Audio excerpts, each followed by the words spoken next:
and welcome back to the Client Code podcast. My name is Carol Kabale, and as always, you already know. You know, it's me. I have the best for you. Today, we are going to talk about so many things. First, I know you have been here, okay? You've had that moment where you're in your business, you've been doing this, everything feels right, but everything feels like not on purpose. You just feel empty. You feel like, why do I have to serve these people and these clients? Everything just feels overwhelming. And on top of that, you have to carry this load by yourself. There's no collaboration. There's no one to support you. There's nothing going on. Well, if you've ever had that feeling or something similar, fill in the blank here. You know, you're welcome to. I want to invite you to take a moment and listen to this podcast, because this episode just might be for you. Hello, Tanya, and welcome to the Client Code podcast. Okay, two things. I'm so excited you started this, and I'm so excited to be able to chat with you again because we had such great conversations. So it's like a win-win. I love those.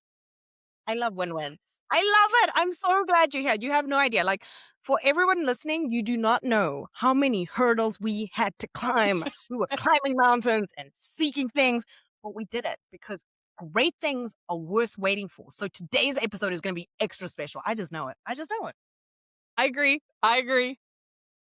Gonna be great. So let's dive right in. Tanya, I asked everybody on the show the same question. What is your unique client code, particularly when it comes to visibility? You know, it's funny because off air, we were sort of having a brief conversation about this. And I want to preface this like kind of the beginning of, I've been doing this for 28 years in business. And so for anybody who's out there, like you were saying at the beginning, like, if you're ever kind of feeling like, I got to do this again like this, it's just not lighting me up. 100% normal. 28 years. I don't even think I have enough fingers and toes to count how many times it's happened. So it's 100% normal. We are all going to be okay and get through this. And I think that's always been the biggest thing for me. When I start feeling like I am not connected, I am not ignited about what's going on, I realize that my visibility has gotten that way. And so for me, my visibility is 100% connected to my passion about the project that I'm working on. Am I lit up about it? What is going on? And then really digging into, why am I not lit up about this? So for me, my visibility is always at the highest. My sales are always at the highest.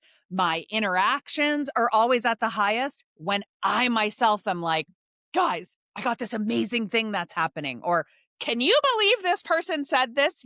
When my passion is there, everybody else is like, it's like you create this vortex that people just get sucked into. So really discovering that passion that you have and that, fanning that flame that we all have inside of ourselves, the visibility will just come. I love that. And you know what? I will also just say, it's great to think about it that way and be like, hey, visibility will come when I'm passionate.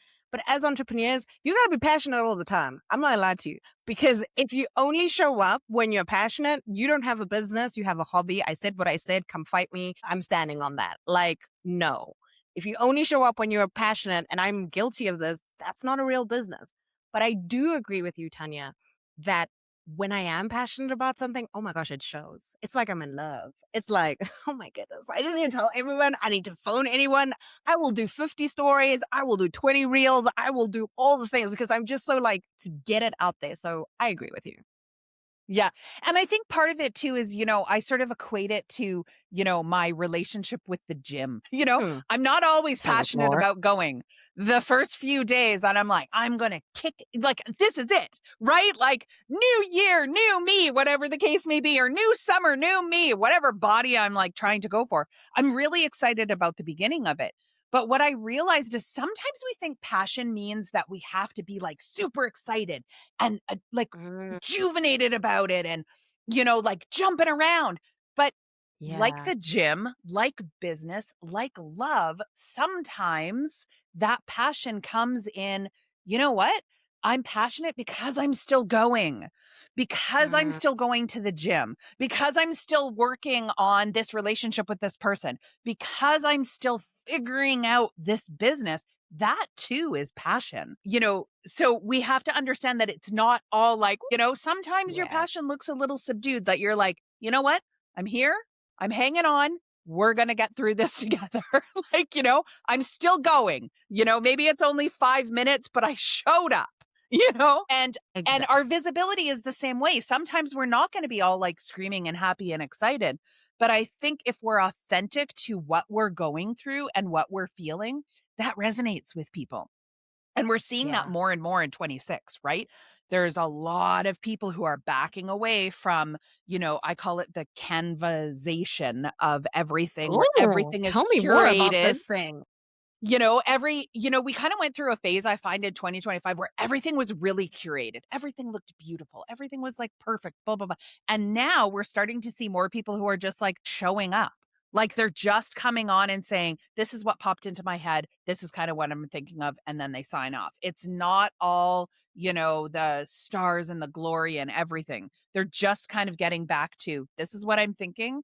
This is kind of what's going on. And I think that's really important that we realize there are ebbs and flows. Yes. Just really going, is this an ebb and flow? Am I going to come back up, or like, am I sinking the boat? Yeah, like, do we need to rethink the whole boat, And I think as entrepreneurs, sometimes we get stuck on, do I burn it all down and start again? Can Yes. I fix the boat or do I jump onto a new boat? Like, because we have options, I myself, I have wanted to burn the boat down a couple of times, but fear stops me. And I just tend to kind of gently patch the boat, if we're continuing with that metaphor.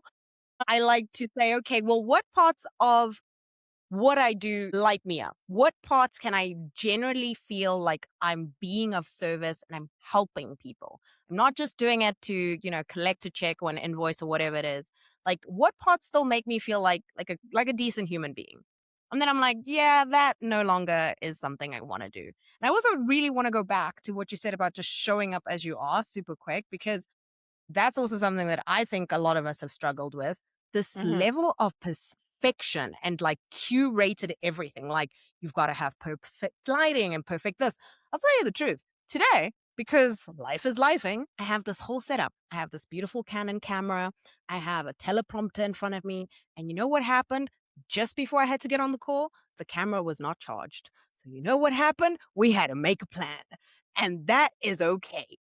There's a part of us that sometimes spirals when it's not perfect, and it stops us from taking action, where imperfect action is action, guys. And I feel like that's something that is worth more. If you truly want to be a person of service, if you want to show up and not only just check collect, like, just show up, like, do what you can, and that's okay. Yeah.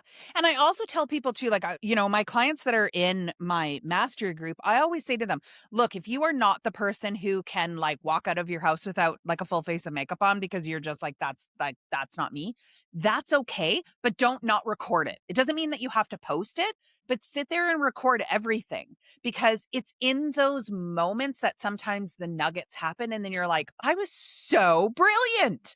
That was amazing. And then if you feel the need to perfect it, or you want to make sure that you're glammed or whatever, because that's how you feel more confident to present that story to the world or whatever thought it is you have, that's okay too. But I find when you get stuck in going, okay, I'm only going to record when everything is absolutely perfect, we lose those spontaneous moments. So I have a Mhm. lot of videos on, mostly in the car, not while I'm driving, but mostly in the car when I'm like parked and waiting for somebody, of me going, oh, I had this thought, because somebody walks by and it reminds me of something that a client said or something that I had to deal with. And I'm like, oh, people need to know about this. So I record like a quick video. And sometimes I'm like, I'm just going to put this video out. And sometimes I'm like, yeah, we're going to make this look a little bit better. And then we're going to send it out.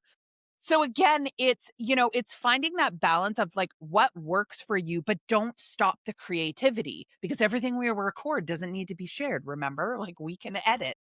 I like that idea. Everything we record doesn't need to be edited. I feel like that statement alone applies to many parts of your life. Doesn't need to be posted. Sorry. Everything we record doesn't need to be posted. That applies more times than you think. Right. Yeah. That's a good one. That's a very, very good one. I like the idea of sort of capturing the moment, and then that idea came from within you.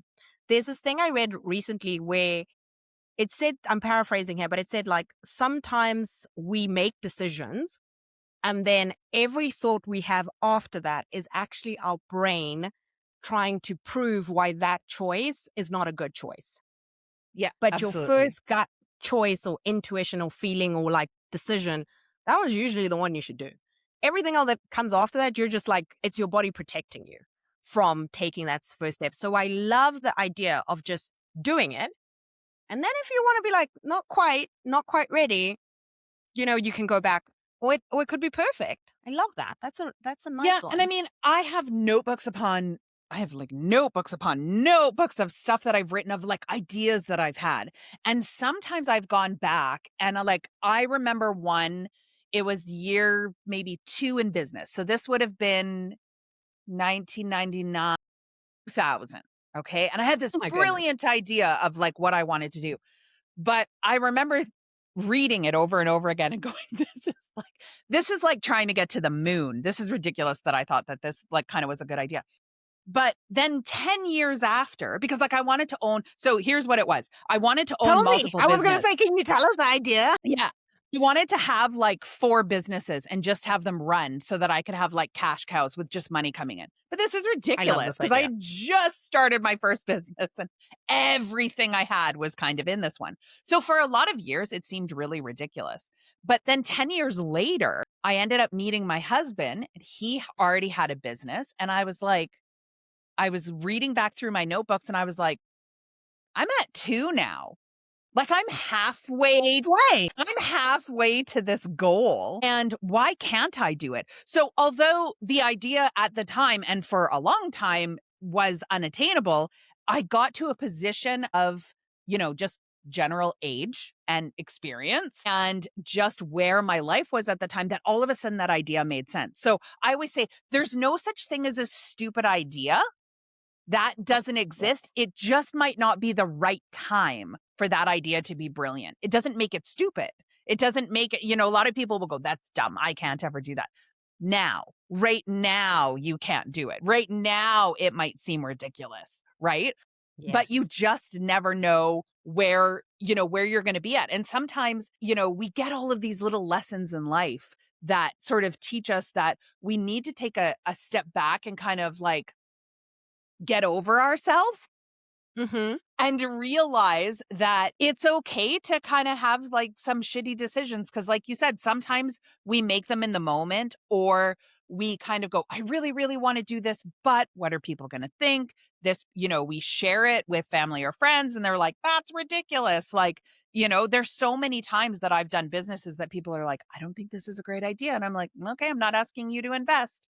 Like, and then afterwards they're like, can I A have great answer, shares? actually. And I'm like, actually, we don't sell shares to people who weren't with us at the beginning. So no, Yeah. you don't get to reap it now, Brilliant. right?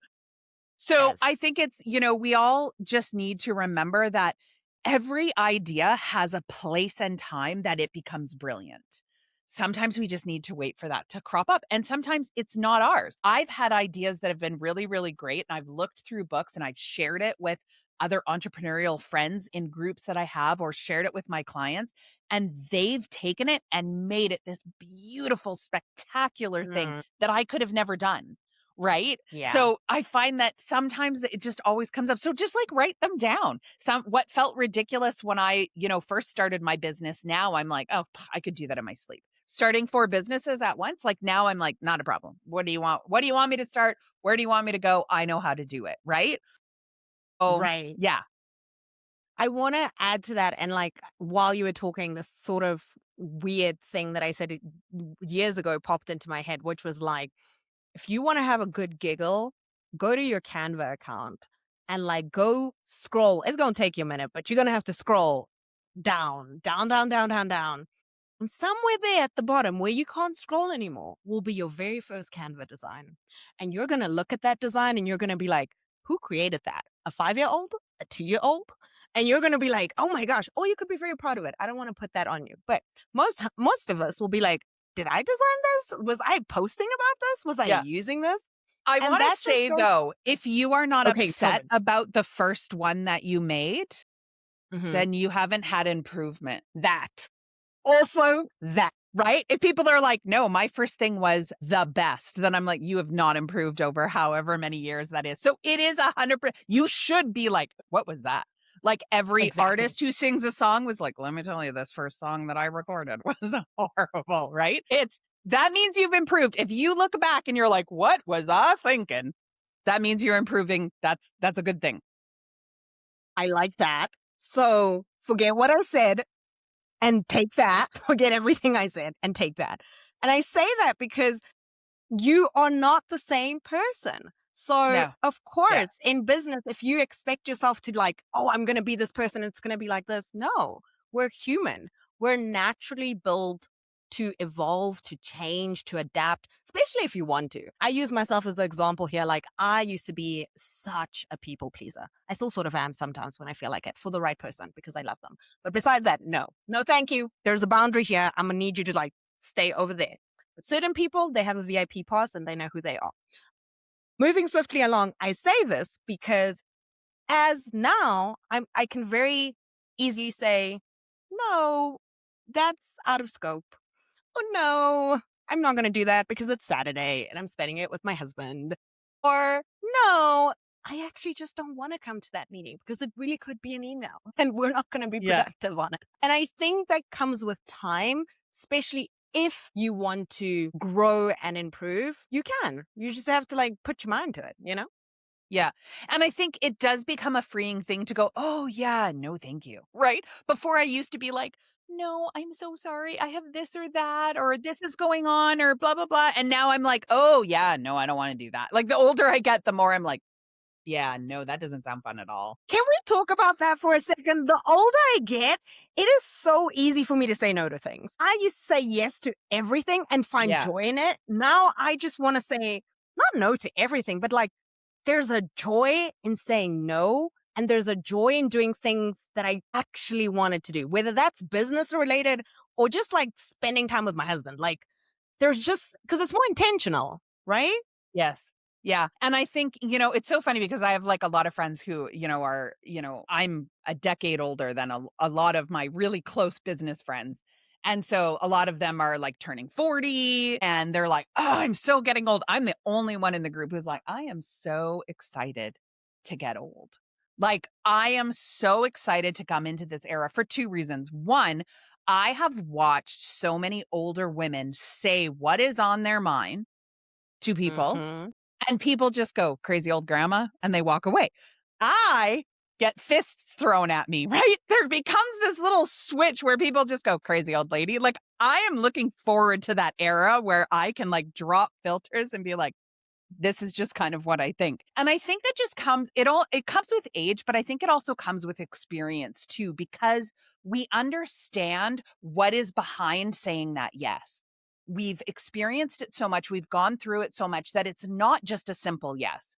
So, when I first started out in business, I said yes to everybody, which everybody goes, don't say yes to everybody. I think it's important because I when I also look think so. back, on saying yes to everybody, I learned very quickly who I wanted to work with, right? Because there's a difference between my ideal client and who I Mm-hmm. want to work with. Because I've worked with people who fit the mold of my ideal client, but their personality is not who I want to work with, right? As a No. coach, I am not you're so pretty and I love you. Like I do that, but I'm not soft. I'm not a Mm. soft coach. So I have to, I realized very on that it's very stressful for me to have somebody who gets their feelings hurt very easily. Like to me, that's very stressful because I'll just say, no, that is not going to stop doing that. What are you thinking? Right? As opposed to going, what I think we should do is maybe just try to shift a little. Like that's just not my nature. There's nothing wrong with Yeah. that if that is your nature. That doesn't make you weak or anything. But so as I took everybody on, I realized this is who I like to work with. This is, this is their personality type that works well with me. These are some of the questions I'm going to ask that's going to draw that out of them. So I think it's, just as you gain that experience, it's easier to say no because you understand saying yes causes this chain reaction. And I've been Yes. through that chain reaction so much that it's easier for me to look at the end and go, do I have the emotional capacity of where I'm at in my life right now to deal with the repercussions of saying yes to this? So it's Mm. not that we, are saying, it's not that we're rejecting more things. I think we just become more selective because we see that path and we're like, no, we see the whole story, right? We've gotten to the end of enough stories that we're like, I know how this fairy tale ends. And it's like, I just don't want to do it. That's the you've said it so perfectly. You've honestly said Yeah. it so perfectly. No is really a complete sentence that I've had to learn, and I'm grateful for the journey it's taken me on. But I'm also grateful for the fact that it's like my new normal. Because when you say yes to things like you just said, you're just more intentional, you're just more happy, and you show up better because you have more bandwidth, especially that.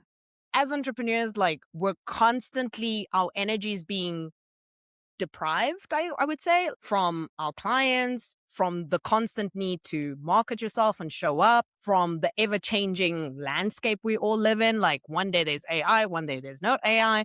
There's a lot of things that we have to deal with and a lot of things that demand our attention and our energy. So that is also a really big piece that needs to be protected. And I think No does a really good work of doing that. Good job of doing that. Job of English. doing that. English Yeah. went and decided it was tired. With me, it was like, We what don't was know that yet. word I was trying to say? I think the thing you have to remember too is, and this was a little bit of a hard lesson for me to learn too, is the more that I said no, the more I had to be willing to accept no. Because also other people in my life were coming into their no era. So it's really easy to say no. Sometimes it's hard to accept no. So like, for example, Yeah. on a personal level, me and my girlfriends have an agreement that if you are ever just not feeling it for whatever the case may be, for, we've planned a night out or whatever, you are without guilt allowed to go not feeling it. And that's all you have to do. And we totally understand. If you reply with having a hard time wanting to go, then that's the call out of like, you guys got to come and try to convince me. Like, I kind of want to go, but like, I'm just being lazy and I'm sitting at home. So it was like Yeah. creating also those boundaries of going, look, here's the sentences that we're going to use so that we know when you want help or when you're like, look, just like something came up and I'm bored, whatever. I ate too many burritos. Yeah. I don't want to leave that, I'm like comfortable whatever the in my case may pajamas. be. Why do you want me to like change clothes right now? Like, Yeah. no. But it's hard because it's like we love saying no, but then when we get it, we kind of take it as a Yeah. personal attack. It So it's sort of feels, especially, I will take that one. Like for me, I've tried to be very intentional with friendship. So I'm not gonna lie, I get my feelings hurt when people like say things very directly because then I'm like, oh gosh, what's happening? Don't worry, I'm working on it because I need to because it's a point of improvement. But sometimes it's like you're like, oh, did I say it? Did I say something wrong? Is something wrong with them? Then I want to like dig and dig. And it's like, no, they're fine. They just don't want to do this thing. So I, I see that. I see that. Okay. Last question I want to ask you because, Tanya, you and me, we can talk. We can we could talk. talk I forever. wish this was like a series. It's the Carol and Tanya series where we just talk and talk because today, treat. We're going to write that down as an idea of potential that maybe there is like a collaboration there that's going to start. There Maybe we that came up go. for a reason. Right. Okay, okay, we're gonna keep that. We're gonna pin that. I You like never that. I know. do like that idea. There is a vibe and an energy here that I really do like. That being said, we have a little ending tradition on the show, which I share my mantra with you, which goes simply like this. What you don't change, you choose. So Tanya, what are you choosing today? Today, I think 2020, this is like such a good question for right now because we're sort of at the beginning of the year and 2026 is my choice for the year that I always make is just showing up as me, uncurated. The thoughts that I have is just saying them and understanding that not everybody has to love them because Lord knows for my entire life, not everybody has loved me. And I've learned to accept that. But I think it's just if I have something to say, I'm not going to be scared to say it anymore. I'm making the choice to say it because I know there's one person that needs to hear it. So Mm-hmm. that choice of going, I just want to help one person. I just need one person to go, thank God I'm not alone in this. Well, thank And God I she think, said it because I was thinking yeah, it. Like, thank yeah, you. like one person's like, I'm not like, this isn't I'm just not me, going right? crazy. Somebody else has Yeah. this feeling. Yeah. Oh, it's not just me, right? It never is just you. There, you will always be able to find somebody else.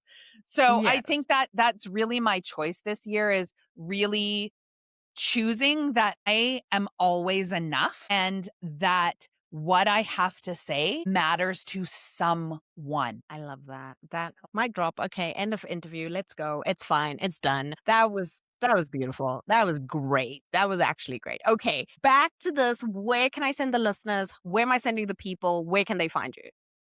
So probably the easiest place is if you head to my website at foxtalksbusiness.com. You can find where I am on all of my socials. You can find my podcast there, my book, everything that I do is always listed on there. I'm the one who answers all my messages. So if you have a question, just send it and you get it from me, not a bot, not an AI, not an assistant, because I think that's important. I So like that. yeah, that's the best place. Okay, go do the things. Go to her website. It's going to be in the doodly doos down here, up here somewhere where you find the things.